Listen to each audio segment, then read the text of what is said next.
अस्सलाम वालेकुम नाज़रीन, उर्दू टीवी चैनल में खुशामदीद। व्यूअर्स, ड्रामा सीरियल मेरा दिल मेरा दुश्मन की एपिसोड 55 में आप देखेंगे मायरा और शामिर की सारी हकीकत सभी के सामने आ गई, जिसे सबने बहुत गलत रंग दिया।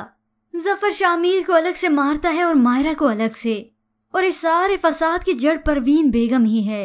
तो ऐमन अपनी माँ से कहती है जो होना था वो तो हो गया, अब ये सोचें कि आगे क्या होगा। मगर परवीन बेगम की नफरत अभी भी खत्म नहीं हुई। वो कहती है ये तो जफर ही फैसला करेगा। ये सब होने के बाद अब शामिर आयशा पे ही गुस्सा है।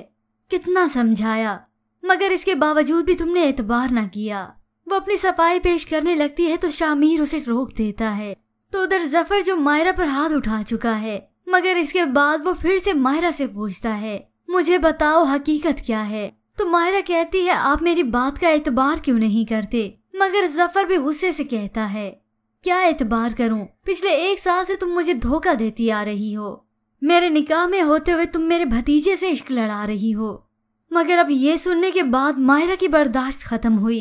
बस कर दें, इतना घटिया इल्जाम मत लगाएं मुझ पे। मगर व्यूअर, जफर का गुस्सा अभी खत्म नहीं हुआ। वो शदीद गुस्से में आकर मायरा पर पिस्तौल तान देता है और ये पिस्तौल चलते चलते बच गई, मगर मायरा को माथे पे चोट आ गई। अब जफर और आयशा इस गुस्से में सोचने समझने की सलाहियत को भी खो चुके हैं। दोनों हकीकत को मानने से ही इनकार करते हैं।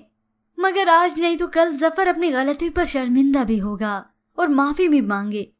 पर व्यूअर्स, आपके ख्याल में आयशा के शामिर की हकीकत को समझ पाएगी? क्या वो उसे माफ कर देगी? इसके मुतालिक हमें अपनी कीमती राय जरूर दीजिएगा। मजीद ड्रामास प्रोमो के लिए आप देखते रहिए उर्दू टीवी।